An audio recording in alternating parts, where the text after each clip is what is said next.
प्रथमशैलपुत्री ब्रह्मचारिणी तरितनिघण्टेति कुष्माण्डेति चतुर्थकं पंचमस्कंदमावती षष्ठम कात्यायनी सप्तमं कालरात्रि महागौरी अष्टमं नवम सिद्धाति नवदुर्गा प्रकृता नवकुलाय विद्महि विष्णुता धीमहि तन्नो नववेणी नागिनी प्रचोदयात्।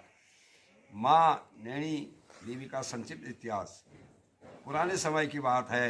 नैमिषारण तीर्थ, जिसको कि आज हरिद्वार कनखड़ के नाम से जाना जाता है, देवताओं और ऋषियों द्वारा एक महायज्ञ अश्वमेध यज्ञ किया गया। उन ऋषियों में भाकुड़ा वशिष्ठ नाम की ऋषि भी थे। महायज्ञ की पूर्ण आहुति के लिए 9 कन्याओं का पूजन किया जाना था। जैसे कि आजकल कोई भी नवरात्रा में कोई भी, चाहे शरतकालीन हो, चाहे चैत्र मास की हो, चाहे गुप्त नवरात्रा हो, उसमें 9 कन्याओं का बड़ा महत्व है और कन्याओं का पूजन किए बिना यज्ञ सफल नहीं होता है। तो उन यज्ञ को की सफलता के लिए कन्याओं का पूजन अनिवार्य था।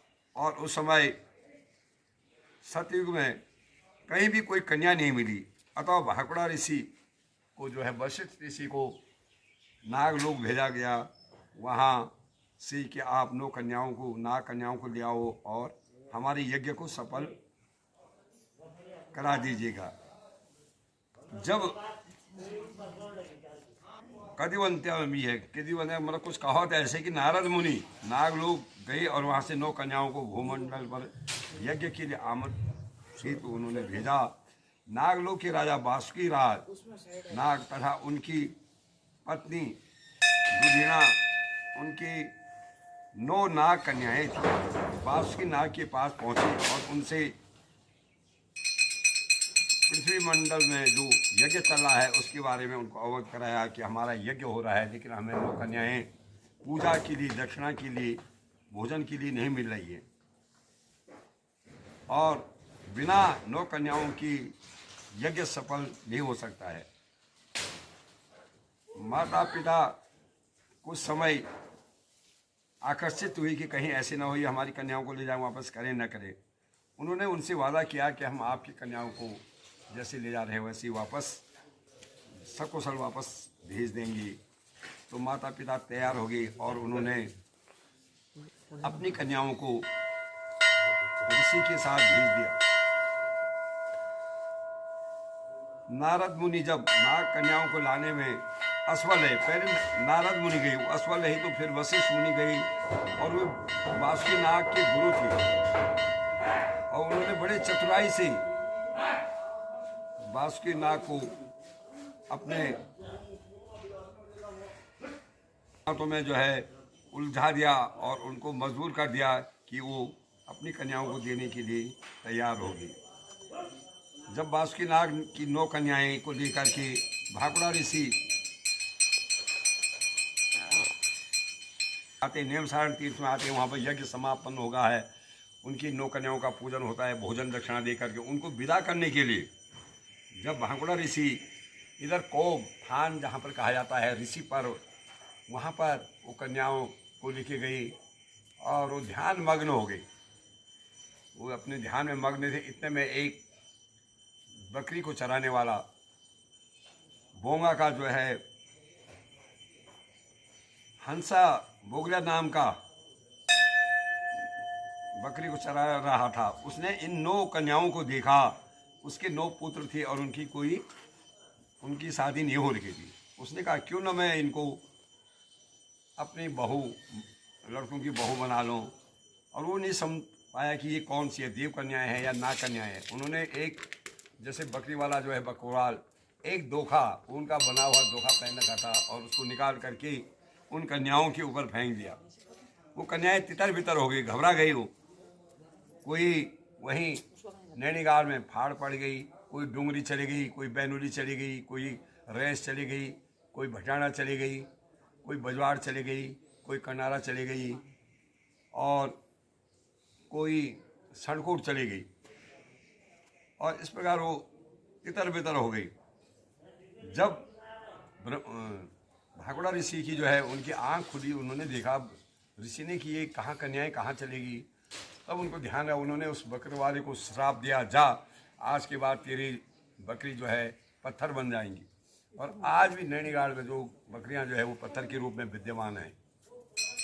किंवदंतियों के अनुसार इधर अब वशिष्ठ मुनि जिनों का तब भाकुड़ा ऋषि को जो है उनको दुविधा हो गई कि मैं कैसे वासुकीनाग के पास जाऊं, उनको क्या कहूं कि उनकी कन्याओं को मैं इस शर्त पर ले आया था कि मैं सकुशल उनको वापस कर दूंगा।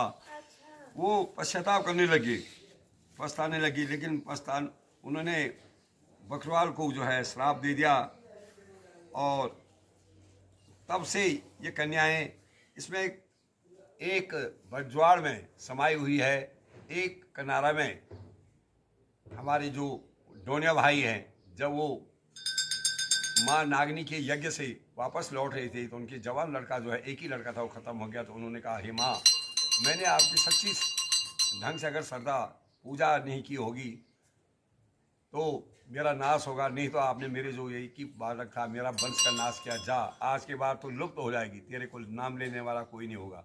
और आज भी कनारा में जो है नैनी जो है बाहर नहीं निकलती है। एक नैनी जो है जिसको कि बजवाड़ कहते हैं, लेकिन उसके देवंतिया ये भी है कि वो नैनीगाड़ में हाड़ में समाई हुई है।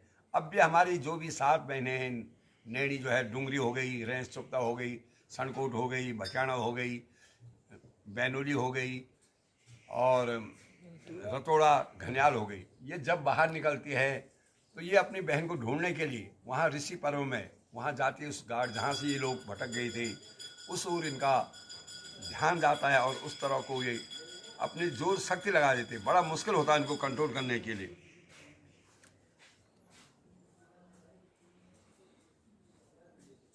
ब्रह्मगुरु गणवेश स्वर्गीय हंसराम सती जी ने पहले इन संक्षिप्त में इतिहास श्री कुंदन सिंह मास्टर जी, नेगी मास्टर जो है रेस वालों को ये लिखवाया था और तब से ये किंवदंतियां चल रही है, तब से ये इतिहास चल रहा है। 9 कन्याओं में एक कन्या कहती, भागते समय जो है कोब गांव की झरने से गिरकर फाड़े में जल में समा गई है। और इसीलिए जब हम कोई भी 12 साल के बाद भाग बंधा है, कोई भी नैनी निकलती है तो उस वहाँ पर जो है अपनी बहन को ढूंढने के लिए उस साइड को जो है जोर मारती है और वहाँ पर हमारा ऋषि पर्व होता है जो कि बड़ा महत्वपूर्ण है। आज के ज़माने में लोग शिक्षित हो गए हैं और जहाँ भी माँ की यात्रा गई लगभग 90-95 दिन हमारी रात्रि प्रवास हो चुका है और लगभग हमने 150-200 गाँवों में भ्रमण कर लिया। लोग, महिलाएं, बच्चे बिल्कुल काफ़ी उत्साह से माँ की भक्ति में लीन हो जाते हैं। आते ही समय जब माँ उस गांव में आती है, बड़ा अच्छा सुंदर वातावरण रहता है। महिलाएं 1-2 किलोमीटर आगे तक मंगल स्नान के साथ, कई जगह कलश यात्रा के साथ माँ की अगवानी करते हैं और गीत गाते हुए माँ को लाते हैं।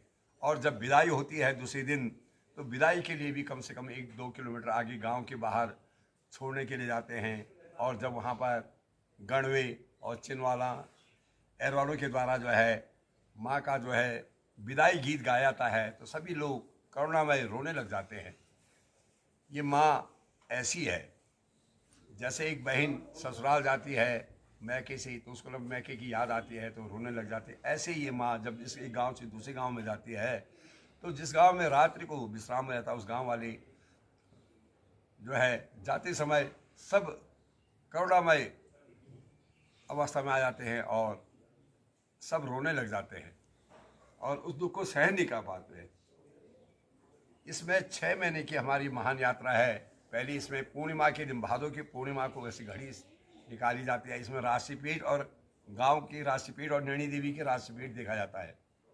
अगर वो नहीं मिलता तो उसमें सर्वार्थ सिद्ध योग को महत्व दिया जाता है। जिस दिन सर्वार्थ सिद्ध योग है उसी दिन जो है माँ की घड़ी निकलती है और 1 महीने तक हमारे एरवाला, चिनवाला, इनका जो है जो माँ का गुरु नाच है, डोनिया नाच है, इसकी प्रैक्टिस की जाती है, तैयारी की जाती है। और 1 महीने के बाद जब ब्रह्म बांधा जाता है, पहला ब्रह्म, उसके बाद माँ अपने पर्व 18 पर्वों को करते हुए बाहर ध्यान को मिलने के लिए जाती है और फिर लगभग 1.5-2 महीने बाद वापस आके द्वितीय ब्रह्म बंधन होता है। फिर माँ अपनी दूसरी साइड की ध्यान को मिलने के लिए जाती है। लास्ट में 9 दिन का ब्रह्मधोली, जिसको जो ब्रह्मतोली कहते हैं, वहाँ पर 9 दिन का अश्वमेध यज्ञ होता है। यज्ञ पुरुष की वहाँ पर बनाया जाता है। 9 दिन यज्ञ होता है, सिरा बांटा जाता है और 10वें 9वें दिन भगवान नारायण को लिया जाता है। जैसे हमारी कोट भटाने की नैनी का नारायण जो है कोठली में स्थापित है, वहाँ से नारायण को लाते हैं। फिर 10वें दिन जो है कंस फाड़ा होता है, नाग बनाया जाता है और 2 बैल वहाँ जोते जाते हैं। 11वें दिन लास्ट में माँ का जो है अश्वमेध यज्ञ समापन होता है और उसमें यज्ञ पुरुष को जो है उस यज्ञशाला में डाला जाता है।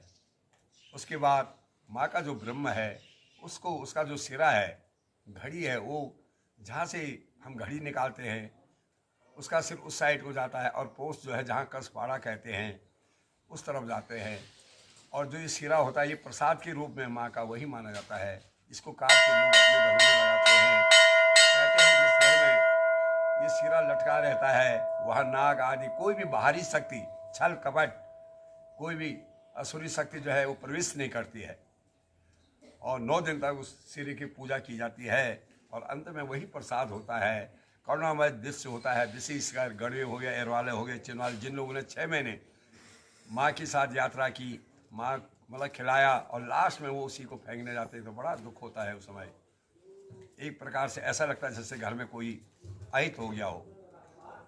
तो ये बहुत कम लोगों को ये सौभाग्य मिलता है जो इस 6 महीने की यात्रा को अपने तन मन धन से उसमें अर्पित कर देते हैं।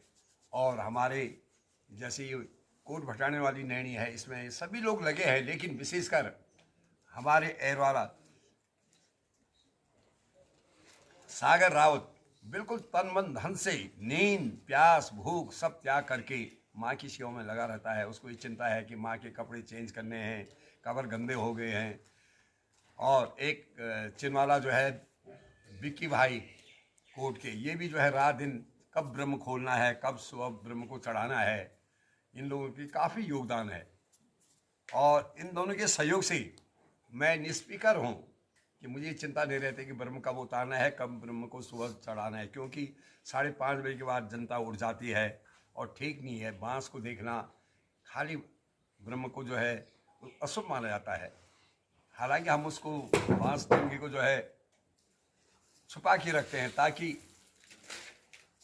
कोई उसको देख ना सके, और कोशिश करते हैं कि लोगों के उठने से पहले हम ब्रह्म को खड़ा कर देते हैं। और ब्रह्म को जब निकाल कर अंदर ले आते हैं, फिर अंदर सुलाया जाता है, सुबह फिर जगाया जाता है नहा धो करके। बाहर तो एक लोगों को जागरण करने के लिए लोगों मतलब एक प्रकार से बाहर जो गीतों के द्वारा हम ब्रह्म का जागरण करते हैं, वो एक मनोरंजन टाइप का जैसा है। मतलब माँ की असली पूजा जो है अंदर की जाती, घड़ी घंटी बजा करके गणवे जो है अपने अंदर माँ को सुलाते हैं, जगाते हैं। शाम को जब माँ एक गांव से दूसरे गांव में आती है, बैठती, जब अपने स्थान में जाते हैं तो उसमें चौरी बैठाते हैं, माँ को मतलब स्थान दिया जाता है, सभी देवताओं का आह्वान किया जाता है और माँ सभी भक्तों पर अपनी कृपा दृष्टि बनाए रखें। जय माँ नागनी देवी, जय माता, भूमि भूमिया लाटू देवता।